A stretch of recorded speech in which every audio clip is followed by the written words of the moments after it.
Welcome, guys. Chapter number 3, Preference. Well, we will start with the first topic called Consumer Preferences. The first preference is called Strict Preferences. आइए इसके बारे में समझते हैं. Suppose we have got a consumer who has got two options to choose from, A and B. तो हम जब जब उससे पूछते थे कि भाई तुम्हें ए पसंद है या बी, तो वो बार बार हमें कहता था either he likes A over B or he likes B over A.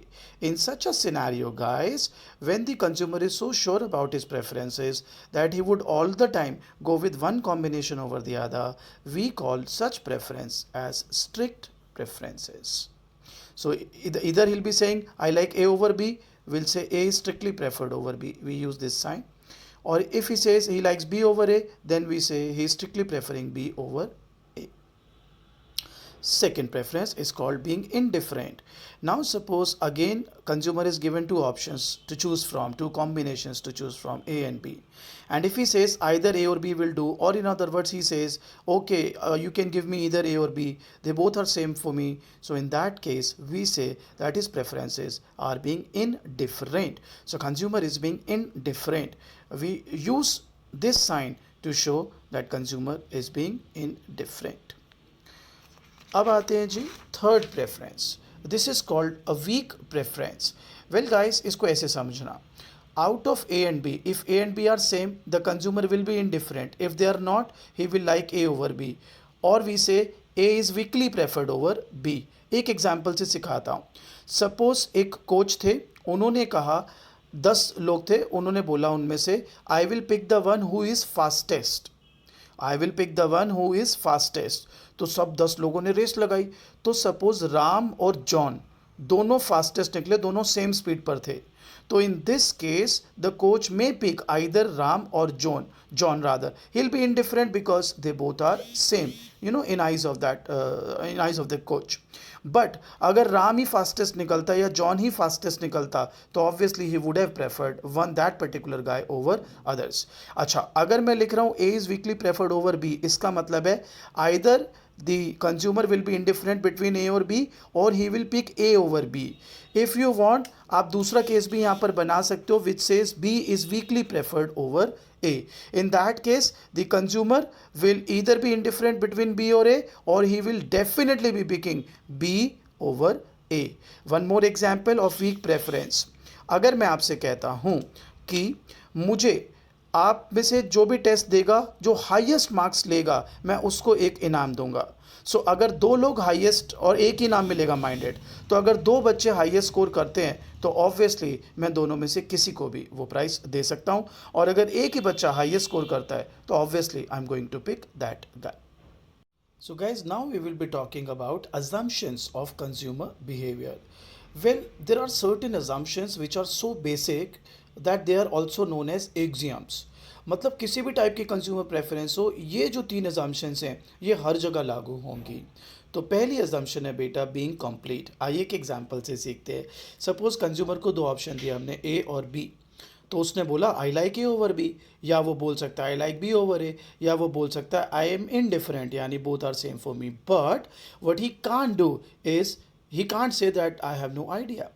So being complete का मतलब है that consumer should be able to rank his preference. He should be able to tell us whether he likes one combination over other or whether he is indifferent among the bundles. He can't say I have no idea, because if he doesn't know what he wants, I'm afraid we will not be able to give him his best preferred bundle. Transitive. Well, transitivity का मतलब क्या होता है कि suppose Delhi मेरे को Dubai से पसंद है ज़्यादा, दुबई मुझे पेरिस से ज़्यादा पसंद है. और ट्रांजिटिविटी ये कहती है दैट आई वुड, अगर मेरे को चॉइस होती पेरिस और दिल्ली में, I would have prefer Delhi over Paris. But real life में ट्रांजिटिविटी हो ये ज़रूरी नहीं है. सपोज मैंने एक व्यक्ति से पूछा दिल्ली या दुबई, कहता है दिल्ली. फिर मैंने पूछा दुबई या पेरिस, कहता है दुबई. मैंने कहा पेरिस या दिल्ली, कहता है पेरिस. मैंने कहा यार ये क्या बात है, कहता है मेरी मर्जी. तो अब रियल लाइफ में ट्रांजिटिविटी हो ये ज़रूरी नहीं है, पर हम ट्रांजिटिविटी एज्यूम करेंगे. बच्चा कहता है क्यों, बताता हूँ क्यों. अगर तीनों में चूज़ करना पड़ जाता है एक साथ, अगर वो दिल्ली पिक करता है तो दिल्ली से बेटर तो उसके लिए पेरिस है. दुबई पिक करता तो दुबई से बेटर तो दिल्ली है, और अगर पेरिस पिक करता तो पेरिस से बेटर तो दुबई है, तो वो अपना बेस्ट बंडल पिक ही नहीं कर पाता गाइस। इसलिए though in real life one may not find transitivity, but in consumer theory we have to assume that there is transitivity. So complete being, it means कि the consumer should be able to rank preference. Transitivity, if A is preferred over B, B is preferred over C, then A must be preferred over C. Reflexive, any bundle is at least as good as itself. ये तीन assumptions are so very basic beta that they will be applied to each and every type of consumer preference, and that's why they are also known as axioms. So guys, our next topic is examples of preferences. We will start with perfect substitutes. Well, हम यहाँ पर जो example ले रहे हैं वो 1 for 1 है, but आगे के चैप्टर्स में मैं अदर देन 1 for 1 के एग्जाम्पल्स भी आपके साथ शेयर करूँगा. सपोज एक व्यक्ति है जो 4 कोक पीता है तो ही उसको डकार आती है, और जब तक डकार नहीं आती he feels uncomfortable, he feels like something is missing in his life. अब सपोज़ वो एक दुकान पर गया, वहाँ ना 3 कोक्स अवेलेबल थी, तो वो बेचारा बड़ा परेशान हो गया. मेरे से उसका दुख देखा नहीं गया. मैंने कहा क्या हुआ, क्या परेशानी है? कहता है मैं डकार कैसे लूँगा, मैं तो 4 कोक पी के ही डकार आती है. तो मैंने कहा क्या दिक्कत क्या है? कहता है, दुकानदार कहता है मेरे पास 3 कोक हैं, 4 कोक्स नहीं है अवेलेबल. तो मैंने कहा बेटा तुम 3 कोक और 1 पेप्सी पी लो. कहता है उससे काम बन जाएगा. मैंने कहा करके देखो. तो उसने 3 कोक और 1 पेप्सी पी और अच्छी खासी खुली डकार आ गई. He feels good. अब अगले दिन दुकान पर गया तो 2 कोक्स अवेलेबल थी. अब वो तो समझदार है क्योंकि वो तो इकोनॉमिक्स का स्टूडेंट है. उसने कहा ठीक है मैं ना 2 पेप्सी साथ में ले लेता हूँ. उसने वो किया और डकार मार ली. फिर 1 कोक के साथ 3 पेप्सी पी ली, और इसी प्रकार जब 0 कोक था तो 4 पेप्सी पी ली. So what is the moral of the story? Perfect substitutes are those goods which can be used in place of one another, right? Coke and Pepsi are one such example. Is one such example. अब मेरे बच्चों, आपको 12th level पे एक चीज़ बताई गई थी कि IC can not touch any axes, कराई थी ना? तो बेटा गलत था मेरा बच्चा. IC can touch axes. आप देख लीजिए, ई combination DCBA, they all are giving you same level of satisfaction. अच्छा, preference direction is towards right and up because IC1 is better than IC. अच्छा, MRS कांस्टेंट रहेगा इसमें. यहाँ पे 1 for 1 है, बट ज़रूरी नहीं है हमेशा 1 for 1 हो. आगे के चैप्टर्स में हम अदर देन 1 for 1 भी डिस्कस करेंगे. सो this is perfect substitutes, a straight line IC. Now perfect complements. Well, we know that perfect complements are those goods which are used together to satisfy a given want. तो suppose मैं example लेता हूँ, left leg shoe and a right leg shoe. Suppose आपके पास 5 left leg शू हैं, 6 right leg शू हैं, या 5 left leg शू हैं, 5 right leg शू हैं, या 6 लेफ्ट लेग शू हैं और 5 राइट लेग शू हैं. I think common sense says कि बंदा यूज़ तो यही करेगा 5-5. ये एक्स्ट्रा 1, ये extra 1, no use. So IC is L shaped and consumption will take place at this vertex. और preference direction up and right. अच्छा, यहाँ पर MRS क्या होगा बेटा? इट विल इधर be 0 delta infinity rather. Why? Because वो डिपेंड करेगा B से C जा रहे हो या B से A. क्योंकि B से A जाओगे तो डेल्टा Y अपॉन 0 हो जाएगा, B से C जाओगे तो 0 अपॉन डेल्टा X हो जाएगा. So this is perfect complements. Guys, next type of preference is called neutrals. अब न्यूट्रल गुड क्या होता है ये हम आपको बताते हैं एक एग्जाम्पल से.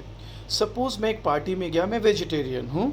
मैं एक पार्टी में गया, वहाँ ना 4 वेज आइटम थे और 4 नॉन वेज आइटम थे. तभी लोग तो यार जलाने के लिए रहते हैं ना. एक बंदा आ गया मेरे पास, कहता है आपको पता है 5वीं नॉन वेज आइटम आ गई है, बटर चिकन आ गए. तो अब आप बताओ मैं उससे जलूँ या मेरे को कोई फ़र्क नहीं पड़ना चाहिए? भाई अगर हम सैडिस्टिक हैं तो हम जलेंगे, नॉर्मल है तो कोई फ़र्क नहीं पड़ना चाहिए. सो इन दिस केस मेरा बच्चा, this good is a neutral good. Because ये कम हो या ज़्यादा हो, I don't care, I am not here to consume that good. So in that sense IC vertical बना. Because what I am referring to or I am actually looking for is this veg item. तो मेरे लिए जो preference direction रहेगी बेटा वो ये रहेगी, दिस वन. मेरा वेज आइटम बढ़ा दो, I will be more than happy. Non veg कम हो या ज़्यादा हो, your take. That's neutral. So here this non veg is a neutral good. अब अगर इसी को आप उल्टा बना देते, वेज यहाँ कर देते, नॉन वेज यहाँ, तो हॉरिजॉन्टल भी हो सकता था IC. इन दैट केस हमारी प्रेफरेंस डायरेक्शन ऐसे आती. नेक्स्ट है मेरे बच्चों बैड. सच में यार इतनी बैड है ना इसकी एक्सप्लेनेशन आपकी रीडिंग्स की, मैं क्या बताऊँ. तो पहले रीडिंग वाला बता देता हूँ विच इज़ पैथेटिक, फिर मैं अपनी अप्रोच सिखाऊंगा. रीडिंग वाली अप्रोच कहते हैं अगर एक गुड गुड है और एक गुड बैड है तो आईसी अपवर्ड स्लोपिंग बना दो। मैंने कहा क्यों? तो कहते हैं सपोज ये ए है, ये बी है। मैंने कहा हाँ, तो कहता है तो आईसी सेम सेटिस्फैक्शन देंगे सारे कॉम्बिनेशन आईसी पे। मैंने कहा हाँ। तो कहता है गुड भी बढ़ गया, बैड भी बढ़ गया, ओवरऑल सेम सेटिस्फैक्शन। सवाल उठता है बैड गुड है कौन सा? तो बैड गुड है जो आपको नेगेटिव यूटिलिटी दे। सपोज आपके मम्मा बचपन में आपको रोज़ रात को बोलती थी एक ग्लास दूध पियो गर्मा गर्म। दूध आपको पसंद था, लेकिन दूध के साथ जो मलाई आती थी ना, you use to hate it. तो आप पहले मलाई निकालते थे फिर दूध पीते थे। अब आप मुझे बताओ, यहाँ पे दूध हो गया गुड और मलाई हो गई बैड। अब अगर आपसे ये कहा जाए कि एक ग्लास के बजाय 2 ग्लास दूध मिलेंगे तो at one part you'll be happy, अरे वाह तो 2 ग्लास दूध पीने को मिलेगा। बट देन थोड़ा नुकसान भी है क्योंकि आपकी मेहनत भी डबल होगी, वो मलाइयाँ निकालनी पड़ेंगी, वो मलाइयाँ भी या तो यूज़ करनी पड़ेंगी। सो दैट्स वाई अगर गुड वाला गुड भी बढ़ता है और बैड वाला गुड भी बढ़ता है तो ओवरऑल सेटिस्फैक्शन सेम रहती है। एक और एग्जांपल, एक ट्रैफिक पुलिसमैन था, मैं उसके पास गया, मैंने कहा बधाइयो बधाइयो आपकी तनख्वाह बढ़ गई। तो वो बड़ा खुश, कहता है गुड बढ़ गया। मैंने कहा मगर आपके वर्किंग आवर्स भी बढ़ गए। कहता है यार ये तो बेड़ा गर्क। तो अब आप बताओ वो खुश हो या उदास? सेम, क्योंकि अगर तनख्वाह बढ़ी है तो भाई वर्किंग आवर्स भी तो बढ़ गए। तो अगर इकोनॉमिक गुड वाला गुड बढ़ा है तो बैड वाला गुड भी उसके लिए बढ़ गया है। अब मैं क्यों कह रहा हूँ ये बैड है, आपकी एक्सप्लेनेशन। यार ये कहते हैं कौन सा गुड गुड है और कौन सा गुड बैड है ना, ये एरो से बता दो कि भाई आप एरो खींच दो, जो गुड है तो उस तरफ एरो खींच दो। इधर ये वाला एरो खींच दिया क्योंकि यहाँ पे गुड लिया हुआ है, यहाँ पे ये गुड लिया हुआ है, तो ये एरो।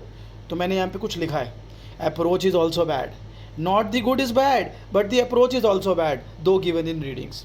तो अब रीडिंग में कल को आप रीडिंग पढ़ो, आपको सर ने कराया नहीं था तो मैं करा तो दे रहा हूँ, लेकिन ये बिल्कुल ही पथेटिक अप्रोच है। मैं इसी को दूसरे तरीके से अभी आपको सिखाता हूँ और फिर आएगा मज़ा। नाउ गाइस, ये जो नेक्स्ट टॉपिक है ना, इस पर बहुत ही एक्स्ट्रा अटेंशन देने की ज़रूरत है क्योंकि इस पर बेस वर्कबुक में भी क्वेश्चंस आएंगे। So please you must be very very very very cautious. आइए शुरू करते हैं। टॉपिक का नाम है सजेशन और ब्लेस पॉइंट। तो ध्यान से सीखिएगा।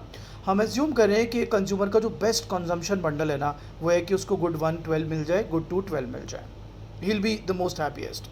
तो सपोज़ पहले इस तरफ से चलते हैं। तो यहाँ पे उसको मिल रहा है 6 और 6, इस वाले ये आईसी है बेसिकली। तो आप बताओ 6 6 अच्छा रहेगा उसके लिए, 8 8 अच्छा रहेगा या 10 10? माइंडेड ये वाला 6 6 दे रहा होगा, ये 8 8 दे रहा होगा, ये 10 10 दे रहा होगा। आप बताइए उसका बेस्ट कॉम्बिनेशन है 12 12। तो 6 6 अच्छा, 8 8 अच्छा या 10 10 उसके लिए? बिल्कुल सही, ये अच्छा। मेरे बच्चे इस तरफ के आईसीज को हम ऐसे भी बोलते हैं, ध्यान दीजिएगा, नॉर्मल गुड। और आज तक नॉर्मल गुड पता है क्या सीखा है आपने? सर नॉर्मल गुड वो होते हैं जब इनकम और डिमांड बढ़ जाए, यही सीखा है ना नॉर्मल गुड।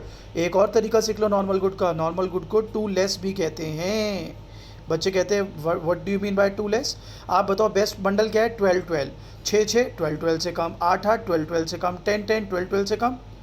तो सर क्या कहना चाहते हो? आप बताओ 6 6 बेटर के 8 8, सर 8 8, 8 8 बेटर के 10 10, सर 10 10। सो आप जब गुड्स बढ़ा रहे हो तो सेटिस्फेक्शन बढ़ रही है, दैट्स वाई ये नॉर्मल गुड है। और टू लेस क्योंकि आपके बेस्ट बंडल से कम हैं।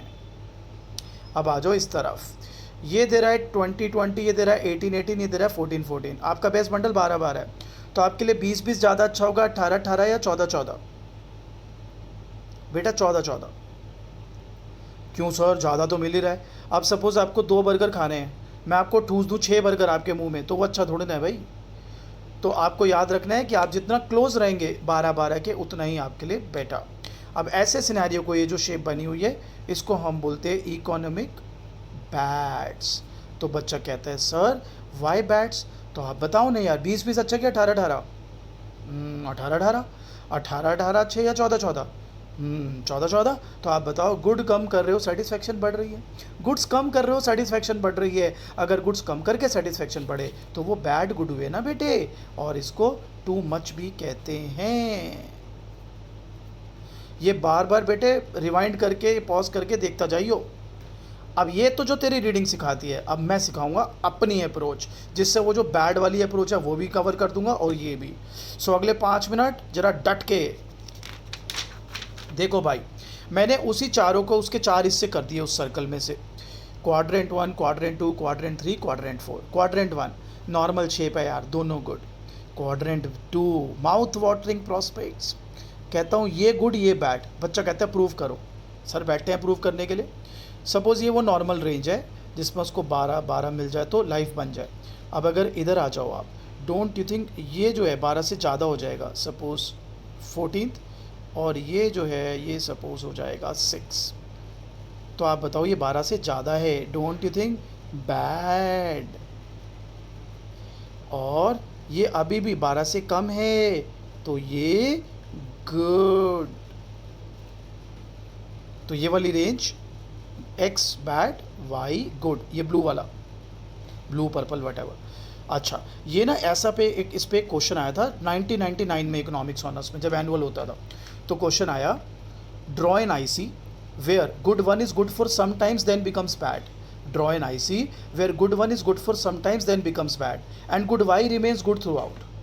Draw an IC where good one is good for sometimes then becomes bad and good two remains good throughout. तो पूरा यू शेप आईसी बनाना है। देखो, good one is good for sometimes then becomes bad, good two is good throughout, ये good ही है throughout, ये पहले यहाँ तक तो गुड था, फिर ये बैड बन गया, good Y good throughout. So draw an IC where good one is good for sometimes then becomes bad, total IC. खाली ये बनाना है, तो ये बैड और ये गुड। अब याद करो जो रीडिंग अप्रोच है वो क्या कहती है, कौन सा गुड गुड पता चलेगा जिस पे एरो, अरे एरो क्या खींचना है, हम ऐसे बता सकते हैं, अगर ऐसे स्लोप का आईसी बनाऊंगा तो ये बैड है और ये गुड। अब आते हैं क्वाड्रेंट 3 और क्वाड्रेंट 4। देख लो भाई, क्वाड्रेंट 3 तो यार कॉनकेव शेप है, दोनों बैड। क्वाड्रेंट 4 पर आ जाते हैं। देखो, ये नॉर्मल शेप है। अब अगर मैं यहाँ आ जाऊँ, ध्यान दो, ये किसी किताब में नहीं मिलेगा बेटे, इसलिए ध्यान से सीख ले।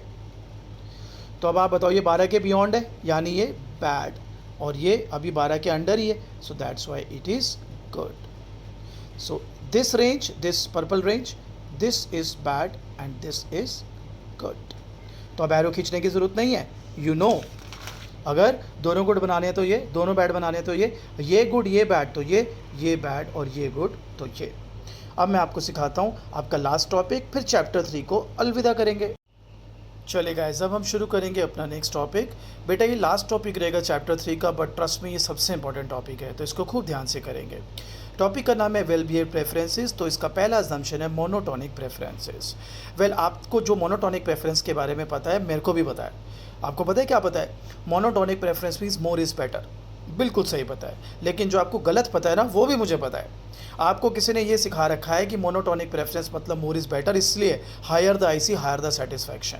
बिल्कुल गलत बेटे। मोनोटोनिक प्रेफरेंस की इम्प्लीकेशन होती है कि आईसी जो है आपका, आईसी इज डाउनवर्ड स्लोपिंग।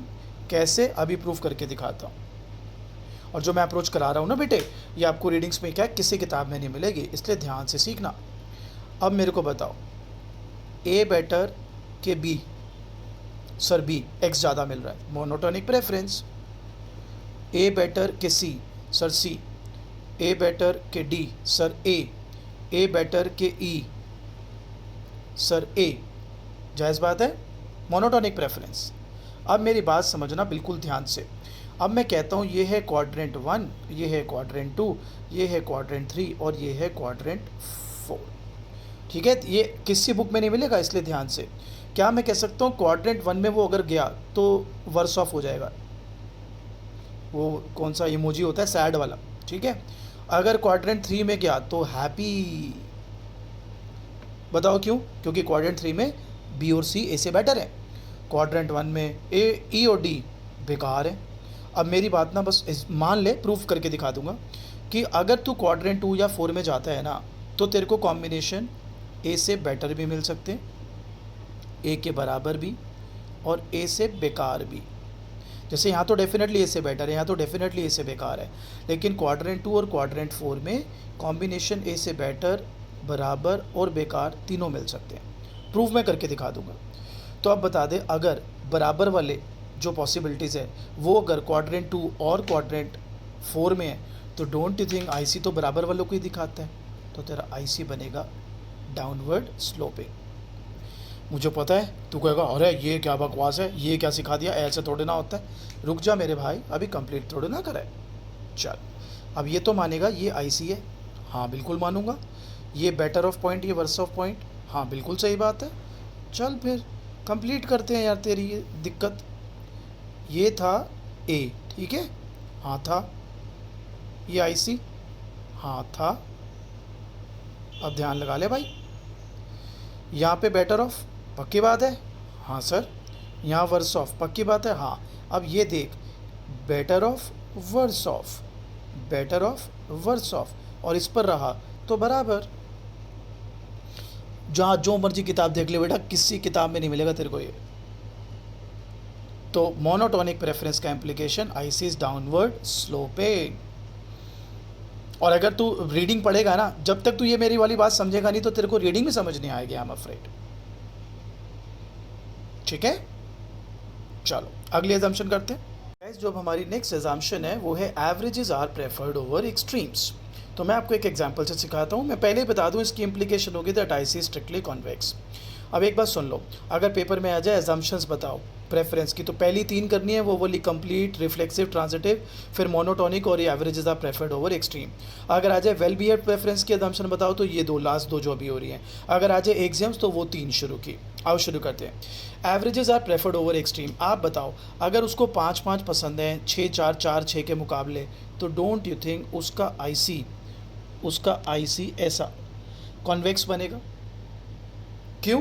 क्योंकि ये प्रेफर्ड जोन में आ जाएगा ना बेटा। फिर याद कर, ये भी सीखा था ना कि यार ये बेटर होता है आईसी के और ये वर्स ऑफ होता है, तो ये बेटर वाले उसमें आ जाएगा। अब अगर वो कहता है नहीं जी मुझे तो ना ये वाले कॉम्बिनेशन अच्छे लगते हैं, ए और सी, बी एवरेज नहीं पसंद, तो ऐसा आईसी बनेगा डाइल्यूटेड।